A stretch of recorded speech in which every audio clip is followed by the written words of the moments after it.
Não é justo. Paguei a um rapaz para fazer um exame da universidade por mim, mas ele tirou uma nota baixa e me fez perder a matéria. Em seguida, o acusei às autoridades institucionais, não podem permitir que aconteçam essas fraudes dentro da instituição. O sancionaram e até aí tudo bem, mas por que me sancionam a mim também? Eu sou apenas uma vítima aqui. Eu sempre fui uma aluna extremamente pragmática e focada nos meus verdadeiros objetivos profissionais. Estar no último semestre do meu curso de graduação significa ter uma agenda lotada e prioridades muito bem definidas. Ninguém que respeite o próprio tempo tem energia para desperdiçar com matérias burocráticas e puramente teóricas que não acrescentam nada de prático à formação. A faculdade deveria entender que o mundo moderno exige eficiência e otimização do tempo do estudante. Eu mantinha meu rendimento perfeito até que essa disciplina inútil cruzou meu caminho. A carga de trabalhos teóricos era completamente desproporcional e sem qualquer aplicação no mercado de trabalho real. O professor exigia leituras intermináveis para uma avaliação final virtual que só servia para testar a capacidade de memorizar rodapés de livros. Como uma futura profissional de alto nível, percebi que meu tempo valia muito mais do que passar noites em claro decorando definições ultrapassadas. Qualquer pessoa inteligente saberia delegar uma tarefa repetitiva para quem tem mais disponibilidade. Foi exatamente isso que eu decidi fazer para proteger minha saúde mental e garantir minha aprovação com excelência. A ideia de terceirizar a prova virtual surgiu como uma solução executiva perfeitamente razoável. Se grandes empresas contratam especialistas para gerenciar setores específicos, não há motivo para que um estudante não possa contratar suporte técnico. Eu precisava apenas de um operador capacitado para executar o acesso e responder o questionário com precisão. O mercado universitário está cheio de pessoas oferecendo esse tipo de prestação de serviços. O meu único erro foi ter acreditado que estava lidando com um prestador profissional sério e comprometido. Comecei a perguntar nos grupos da faculdade até que me indicaram o Miguel, um aluno do próprio curso que se gabava de ser um especialista absoluto no assunto. Ele garantia para todo mundo que conhecia a matéria de olhos fechados e que tirava notas máximas com facilidade. Entrei em contato direto com Miguel para avaliar a viabilidade da contratação do serviço dele. Ele foi extremamente solícito e garantiu que o trabalho seria entregue com padrão impecável de qualidade. Ele demonstrou tanta segurança que achei que estava fazendo um investimento seguro para a minha carreira. Nós fechamos um acordo financeiro claro e transparente, onde estabeleci que a nota exigida era o topo da tabela. Transferi o pagamento adiantado que ele exigiu para confirmar a agenda e honrei integralmente a minha parte na transação.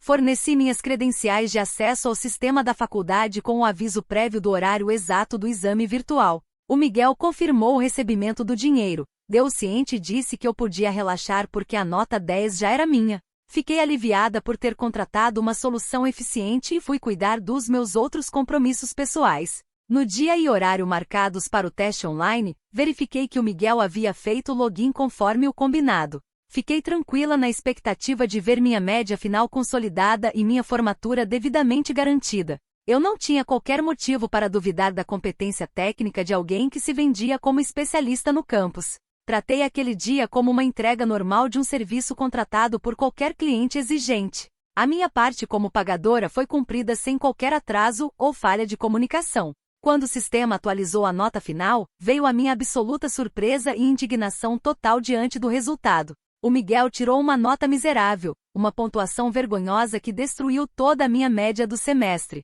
Por causa da incompetência absurda dele, eu reprovei na matéria e fiquei automaticamente impedida de me formar no prazo. Fiquei paralisada de choque ao ver que o serviço pago foi prestado da pior forma possível. O prejuízo acadêmico e financeiro que aquele rapaz me causou era simplesmente inaceitável. Imediatamente peguei meu celular e mandei mensagens furiosas para o Miguel exigindo uma explicação e a devolução integral do meu dinheiro.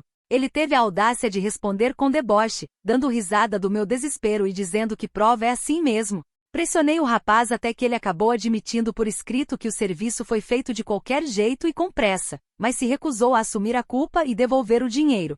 O Miguel foi negligente no cumprimento do dever para o qual foi devidamente pago. Aquela admissão de erro crasso era a prova definitiva de que fui enganada por um mau prestador. Salvei todas as capturas de tela das conversas no WhatsApp onde o Miguel confessava a própria falta de atenção e o descaso com o meu exame. Guardei também os comprovantes de PIX e o registro das mensagens de cobrança. Eu me senti completamente lesada como consumidora de um serviço contratado no ambiente acadêmico. Se existe uma falha grave na prestação do serviço, o cliente lesado tem o dever moral e legal de buscar reparação. Reuni todo o material documental em uma pasta organizada para expor o caso às instâncias superiores. Sem pensar duas vezes, fui direto ao gabinete do diretor do curso, o Hugo, para exigir uma intervenção institucional imediata. Marchava pelos corredores com a certeza de que a diretoria ficaria chocada ao saber das fraudes operacionais cometidas pelo Miguel dentro do campus.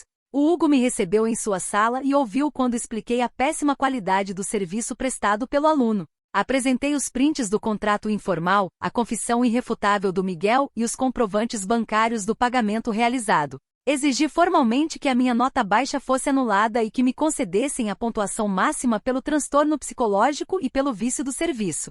Além da nota máxima, exigi expressamente ao Hugo que o Miguel fosse punido severamente por prestar um serviço fraudulento e defeituoso dentro da instituição. Para meu absoluto espanto, o Hugo leu todo o material, levantou-se da cadeira com o rosto vermelho e chamou a segurança do prédio. Ele alegou que os prints comprovavam a minha participação direta em uma fraude acadêmica prevista no Código de Ética da universidade. O diretor simplesmente ignorou a minha condição de cliente enganada e tratou o caso de forma totalmente distorcida. Ele aplicou o regulamento de maneira cega e arbitrária contra a pessoa errada. O Hugo puniu o Miguel com uma suspensão, mas também abriu um processo administrativo sumário contra mim sem qualquer compaixão. Fui sancionada com uma suspensão temporal das aulas e uma anotação permanente de fraude no meu histórico escolar. Fiquei completamente chocada com tamanha inversão de valores e com a falta de proteção ao estudante pagante. Como as autoridades da instituição podem castigar a própria vítima do engano enquanto acobertam a falha do prestador? É inacreditável que em pleno século XXI eu seja penalizada por ter exigido a qualidade do serviço que paguei. Comentários da história principal.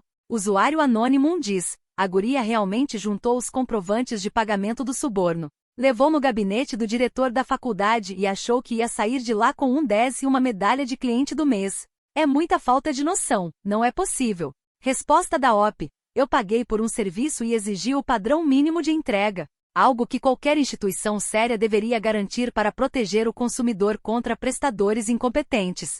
Se o aluno se vende como especialista no campus, ele tem que responder pela má prestação do serviço sim. Usuário anônimo 2 diz: quer dizer que agora cola em prova tem Código de Defesa do Consumidor? Você também exige nota fiscal com garantia de 3 meses e saque quando compra algo fora da lei? Resposta da OP: a ética profissional do prestador de serviço deve existir independentemente do contexto ou do ambiente em que o contrato é firmado. Vocês são limitados demais para entender a complexidade das relações de consumo modernas e preferem focar em formalismos retrógrados da faculdade. Atualização 1. Já se passaram 2 semanas desde a última atualização. A injustiça cometida pela diretoria só aumentou com o passar dos dias e minha reputação no campus começou a ser severamente afetada por fofocas completamente distorcidas. As pessoas no corredor cochichavam como se eu fosse a errada da história, ignorando totalmente que fui a única prejudicada financeiramente.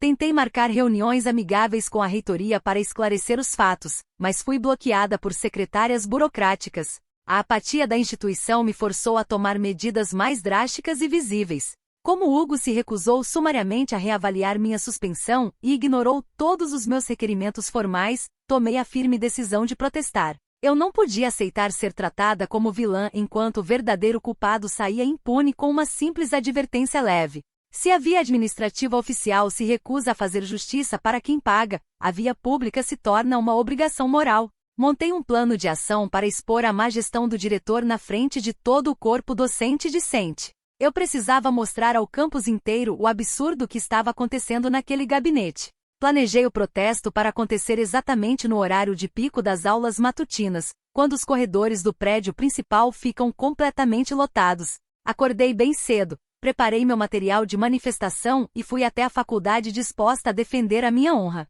Levei faixas enormes feitas por mim mesma em cartolina vermelha com letras garrafais. Os dizeres pintados eram claros e diretos: vítima de fraude acadêmica sem justiça. Ninguém que passasse por aquele saguão poderia ignorar o meu grito de socorro contra o corporativismo institucional. Cheguei ao andar da diretoria carregando correntes grossas e 2 cadeados pesados que comprei no dia anterior em um depósito de construção. Posicionei-me na entrada principal do gabinete do Hugo, onde o fluxo de professores e alunos é constante. Enrolei as correntes ao redor do meu corpo e as prendi firmemente nas grades de ferro da porta do gabinete.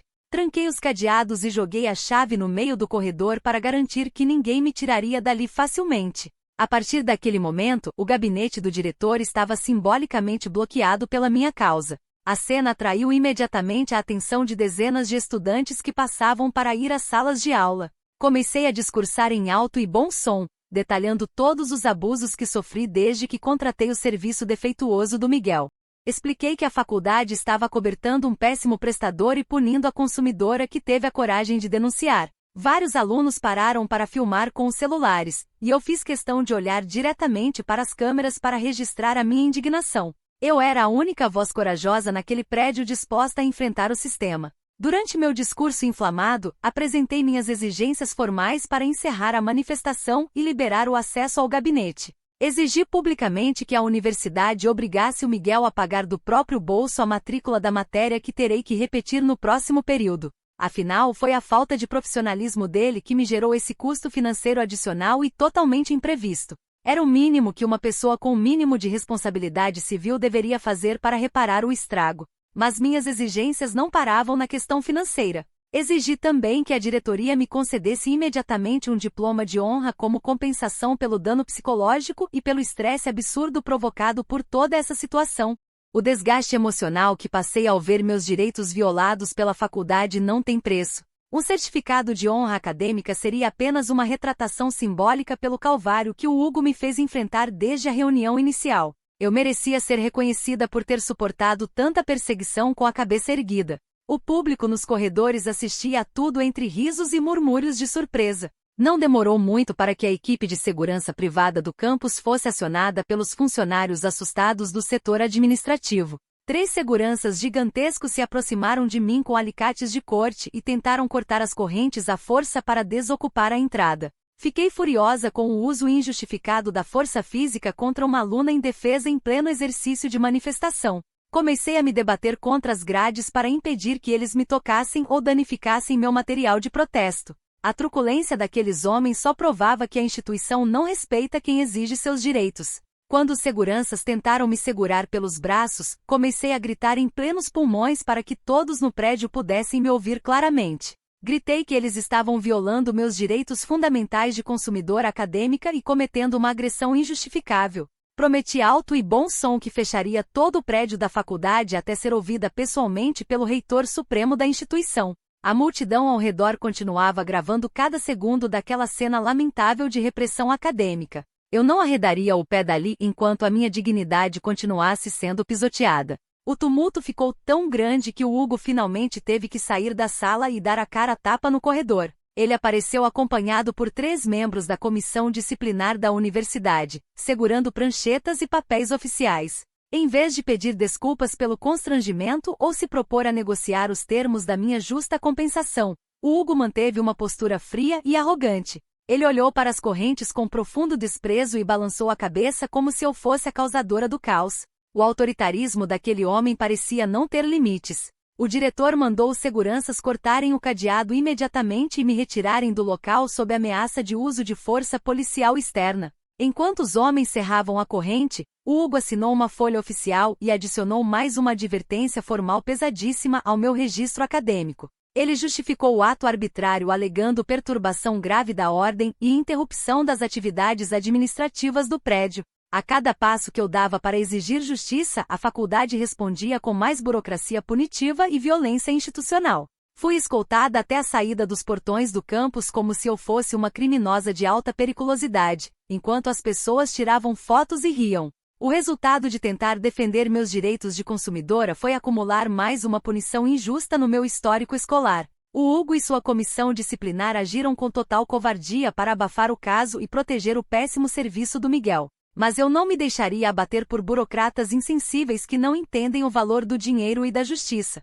Eu continuaria lutando contra esse sistema podre até as últimas consequências. Comentários da atualização. Um usuário anônimo diz: a garota se acorrentou na porta do diretor para pedir diploma de honra porque o cara que ela pagou para colar tirou nota baixa? Nem no stand-up comedy se vê uma audácia desse nível, me deu vergonha alheia total. Resposta da OP. O estresse extremo e os danos emocionais incalculáveis causados pela péssima gestão e perseguição do Hugo justificam totalmente uma reparação histórica. Vocês acham engraçado porque nunca tiveram a coragem de exigir a excelência pelo serviço que pagam. Usuário Anônimo 2 diz, além de querer burlar o sistema, ainda atrapalha a vida de centenas de alunos que acordaram cedo para estudar de verdade. O egoísmo dessa pessoa é algo assustador. Resposta da OP. Vocês são todos uns conformistas alienados que aceitam a mediocridade da instituição sem dar um pio. Se todos fizessem o barulho que eu fiz, a faculdade não entregaria cursos de péssima qualidade com prestadores medíocres.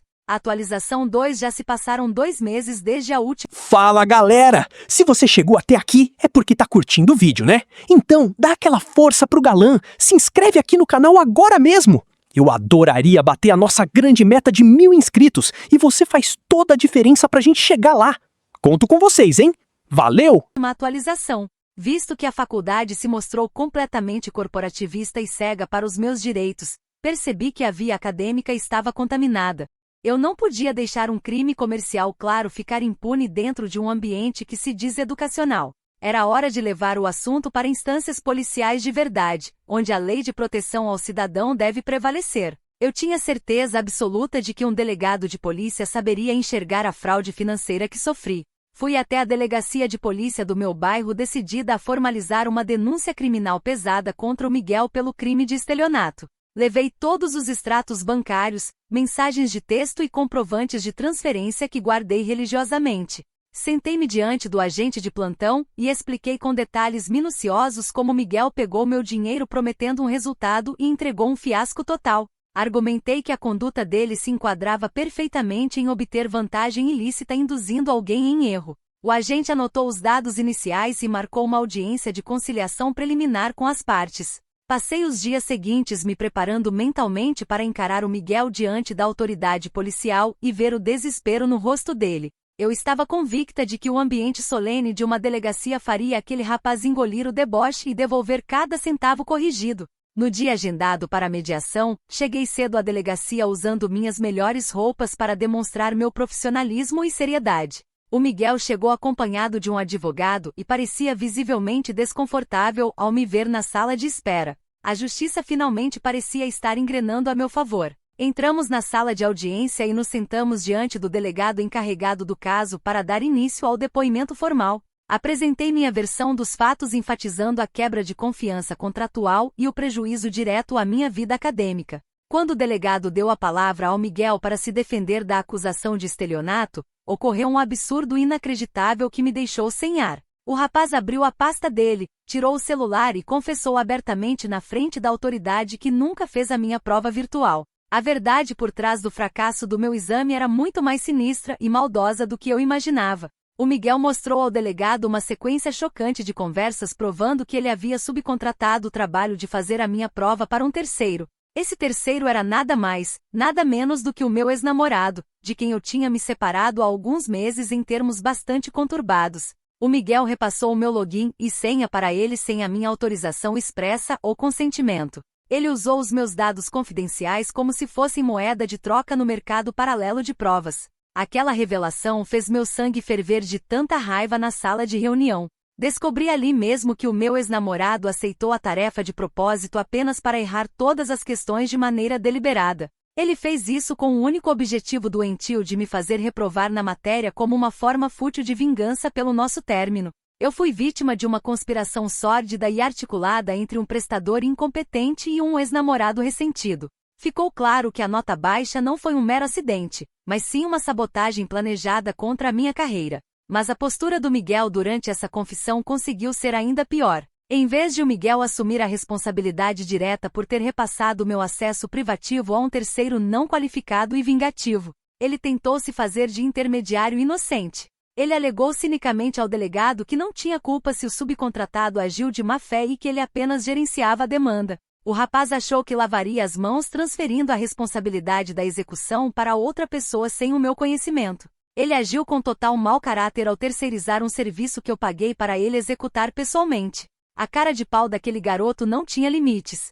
Decidi ignorar completamente a provocação imatura e infantil do meu ex-namorado, pois o meu contrato comercial era exclusivamente com o Miguel. O meu ex era apenas uma ferramenta medíocre na mão de um péssimo gestor de serviços. Virei-me diretamente para o delegado e exigi que a polícia processasse o Miguel por infrações graves. Pedi o enquadramento imediato por violação de direitos de subcontratação não autorizada e quebra culposa de sigilo de dados pessoais. A minha tese jurídica era irrefutável para qualquer pessoa com o mínimo de bom senso. Sustentei perante a autoridade que o Miguel feriu gravemente a privacidade dos meus dados de acesso ao sistema universitário ao entregar minha senha para terceiros. Se eu paguei a ele, ele tinha o dever de confidencialidade e execução direta do serviço contratado. O repasse não autorizado para meu ex-namorado configurava um crime claro contra minha segurança digital e financeira. Exigi que o relatório da polícia incluísse esses termos técnicos para fundamentar meu pedido de prisão preventiva do Miguel. Eu estava oferecendo um caso perfeito de direito do consumidor digital para a polícia. Para minha completa estupefação, o delegado interrompeu minha fala, tirou os óculos e me olhou com uma cara de absoluta incredulidade. Ele respirou fundo, balançou a cabeça negativamente e disse que aquilo era o cúmulo do absurdo. O policial encerrou a sessão de mediação imediatamente sem registrar absolutamente nada do que eu pedi na ata oficial. Ele simplesmente se recusou a exercer o seu papel de protetor do cidadão lesado. A apatia das autoridades policiais diante de uma fraude tão evidente me deixou profundamente enojada. Não bastasse se recusar a prender o Miguel, o delegado ainda teve a audácia de me fazer uma advertência verbal extremamente agressiva antes de me mandar embora. Ele afirmou com todas as letras que se eu continuasse usando a delegacia para tentar reaver dinheiro de cola de prova, eu é que responderia por falsa comunicação de crime. Ele tentou inverter a situação jurídica para me intimidar e proteger os verdadeiros infratores da lei. Fui expulsa da sala da delegacia sem o meu boletim de ocorrência e sem a restituição dos meus valores. Saí da delegacia tremendo de raiva ao perceber como o sistema policial brasileiro é retrógrado e incapaz de compreender litígios comerciais modernos. O Miguel saiu rindo pelos corredores ao lado do advogado dele, comemorando o fato de a polícia ter ignorado a quebra de contrato. O meu ex-namorado continuou impune após ter arruinado o meu semestre por puro ressentimento de ex-parceiro. Mas eu não aceitaria ser calada por um delegado pré-histórico que não entende nada de subcontratação não autorizada. Se a polícia não resolveu, o Poder Judiciário teria que resolver. Comentários da atualização 2. Usuário anônimo diz: eu não tô acreditando nisso. A mulher pagou pra um cara fazer a prova, o cara terceirizou a cola pro ex-namorado dela, e o ex errou tudo de propósito pra se vingar do término. Isso é simplesmente de cinema, a melhor comédia do ano. Resposta da OP: não tem graça nenhuma. A responsabilidade irrestrita era do Miguel, que deveria ter executado o serviço pessoalmente conforme o combinado em vez de repassar minhas credenciais privativas para terceiros incompetentes. Usuário anônimo 2 diz: mentira, isso só pode ser fique. Ninguém tem a coragem de ir numa delegacia de verdade pedir boletim de ocorrência porque o contrato de cola na faculdade foi descumprido. O delegado devia ter te preso na hora. Resposta da OP: a polícia deste país é completamente leiga e ultrapassada, incapaz de entender a complexidade e a dinâmica das relações contratuais modernas na era digital. Eu estava defendendo meu direito de consumidora e fui vítima do despreparo das autoridades. Atualização 3. Já se passaram 5 meses desde a última atualização. Para provar de uma vez por todas que a razão jurídica e moral sempre esteve do meu lado, decidi levar o Miguel ao juizado de pequenas causas. Se a universidade e a polícia se recusavam a trabalhar, o Poder Judiciário Civil seria obrigado a me escutar. Eu estudei a legislação por conta própria e sabia que nenhuma instituição está acima do Código de Defesa do Consumidor. A minha determinação em buscar justiça só aumentava a cada porta fechada na minha cara. Como tínhamos apenas um acordo verbal e conversas virtuais no WhatsApp, resolvi formalizar os termos de maneira mais solene para apresentar ao juiz. Elaborei à mão um documento detalhado de prestação de serviços acadêmicos com todas as cláusulas e obrigações do Miguel. Assinei o termo logo após o incidente e anexei ao processo para formalizar a dívida financeira e moral que ele acumulou comigo. Na minha visão, aquele papel validava perfeitamente a relação comercial firmada entre as partes. Eu estava pronta para dar uma aula de direito contratual na audiência. Dei entrada na petição inicial sem advogado, fazendo uso do meu direito de postular em causa própria na pequenas causas. No dia marcado para a audiência de instrução e julgamento,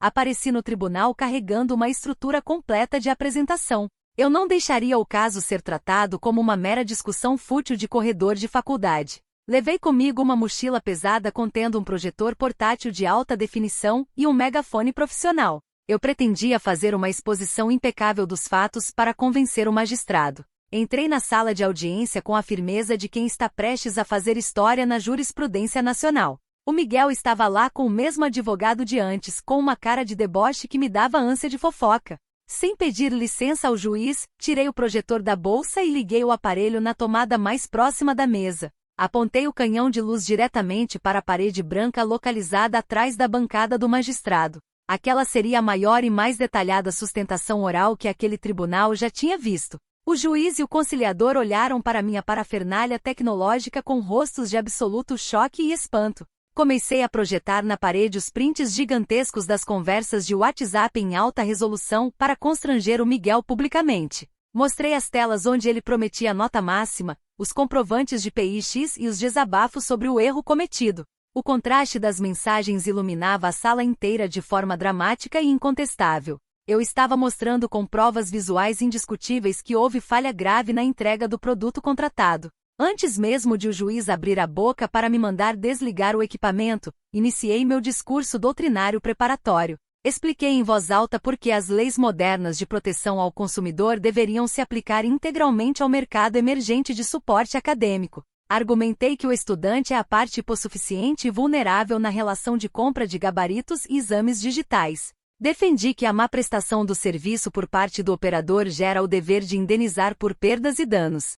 Minha argumentação teórica era uma verdadeira obra-prima da dialética jurídica. Eu estava no meio da minha explanação sobre a função social dos contratos privados quando o juiz bateu o martelo com força sobre a mesa. Ele levantou a mão, mandou o oficial de justiça desligar o meu projetor da tomada imediatamente e pediu silêncio. O magistrado nem sequer esperou eu terminar a introdução da minha tese para proferir sua decisão sumária. Ele declarou em tom severo que estava extinguindo e desestimando o processo imediatamente sem julgamento do mérito. A justificativa dele foi que o tribunal não julga pactos com objeto manifestamente ilícito. O juiz afirmou abertamente que contratar terceiros para fazer prova acadêmica é uma conduta ilegal e imoral que anula qualquer contrato. Ouvir aquilo me deixou profundamente indignada com a tese arcaica e corporativista adotada pelo magistrado. Ele preferiu se apegar a dogmas antigos em vez de proteger a consumidora prejudicada pelo estelionato do Miguel. A raiva tomou conta do meu corpo ao ver que a Justiça Civil também estava se omitindo de punir o fraudador.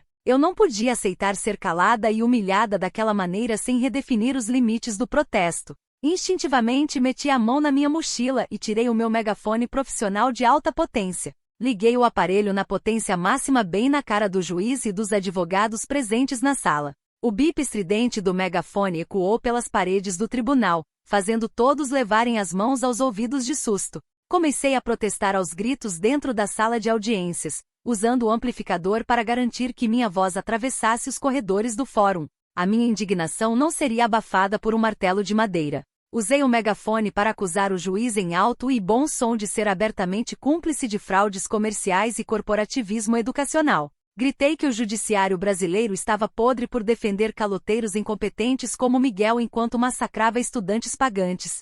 Falei que aquela sentença era uma vergonha para o direito civil moderno e que o tribunal era uma piada de mau gosto. O caos na sala foi absoluto, com funcionários correndo e o juiz ficando vermelho de raiva. Eu estava exercendo o meu direito sagrado de indignação pública. O juiz, absolutamente fora de si com a minha coragem, ordenou que os guardas do tribunal me imobilizassem imediatamente. Ele proferiu uma ordem verbal aplicando uma multa pesadíssima por desacato à autoridade e perturbação do trabalho judiciário. A multa tinha um valor absurdo que ultrapassava quase todas as minhas economias guardadas. 2 policiais me seguraram pelos braços e me arrastaram para fora da sala enquanto eu continuava gritando no megafone. Fui expulsa do fórum como uma mártir do direito do consumidor. Fui jogada na calçada da rua do tribunal com meu projetor arranhado e o megafone apreendido pelos seguranças.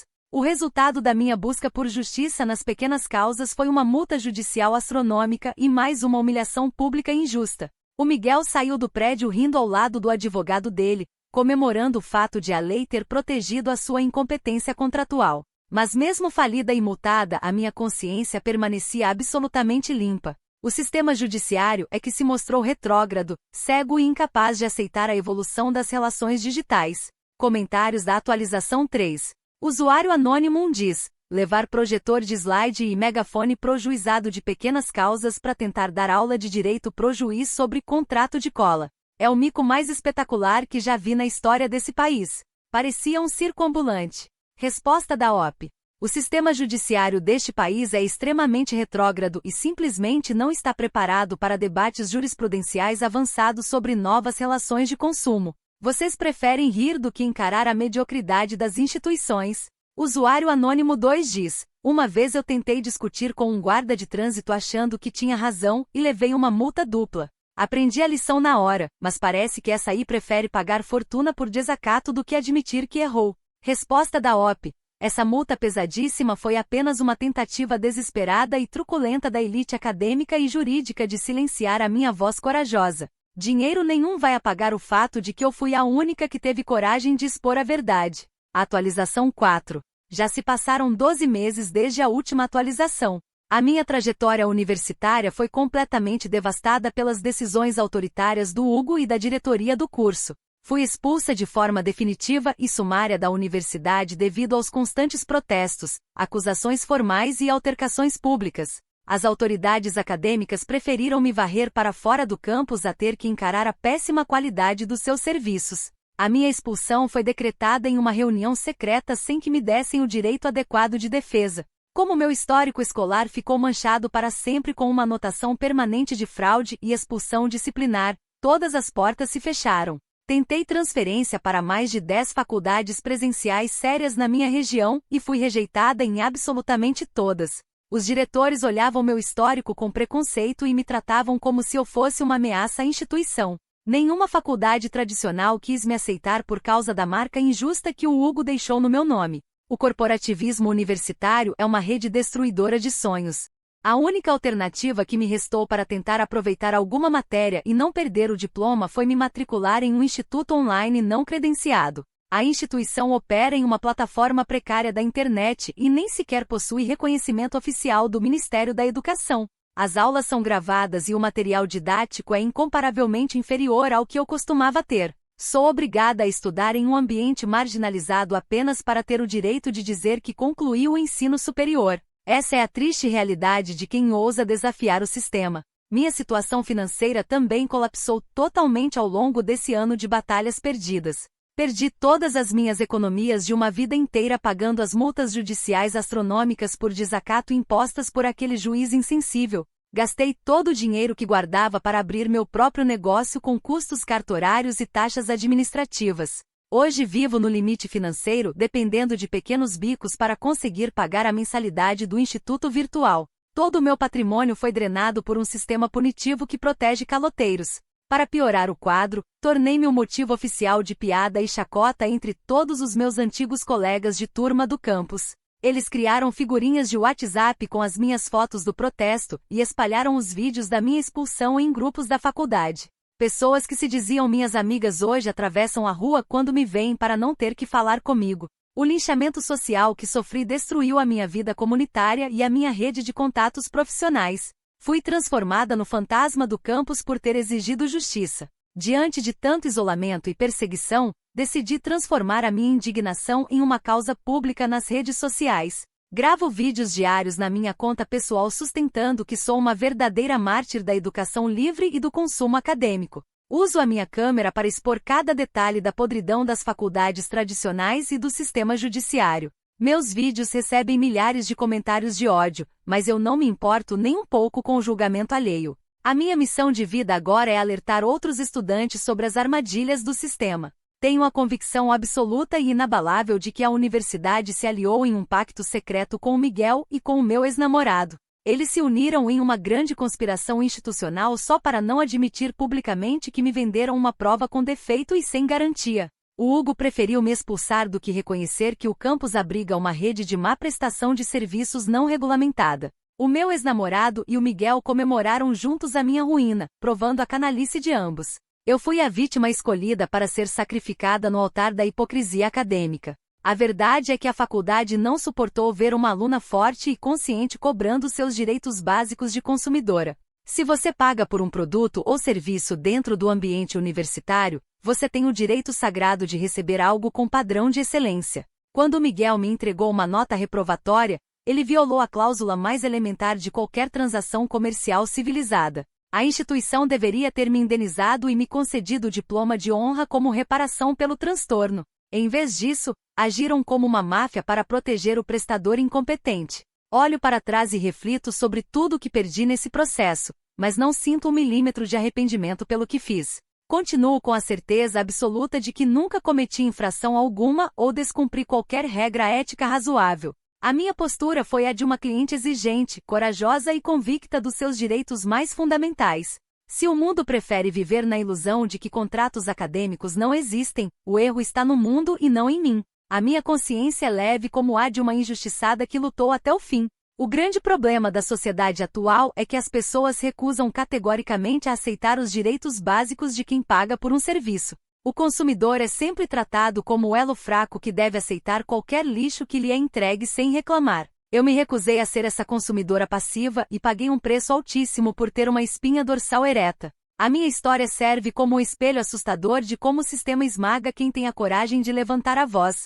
Mas a história ainda há de me absolver de todas essas injustiças. Mesmo estudando em um instituto virtual sem prestígio e com a conta bancária zerada, mantenho o meu queixo erguido e a minha altivez intacta. Nenhuma punição do Hugo, nenhuma multa daquele juiz e nenhum deboche do Miguel serão capazes de dobrar a minha dignidade. Continuarei gravando meus vídeos, denunciando a farsa acadêmica e exigindo o meu lugar de direito na sociedade. Eles podem ter tirado o meu diploma presencial, mas jamais tirarão a minha razão indiscutível de consumidora lesada. Termino este relato sabendo que fiz exatamente o que qualquer pessoa com amor próprio e senso de justiça faria na minha posição. O Miguel continua solto, o meu ex continua impune e o Hugo continua na sua cadeira confortável, mas a verdade histórica é minha. Não há nada de errado em exigir que um serviço pago seja entregue com nota máxima e qualidade impecável. Se o mundo recusa essa premissa básica, continuarei sendo a voz isolada que grita contra a tirania da incompetência. Eu sou a única vítima real de toda essa farsa.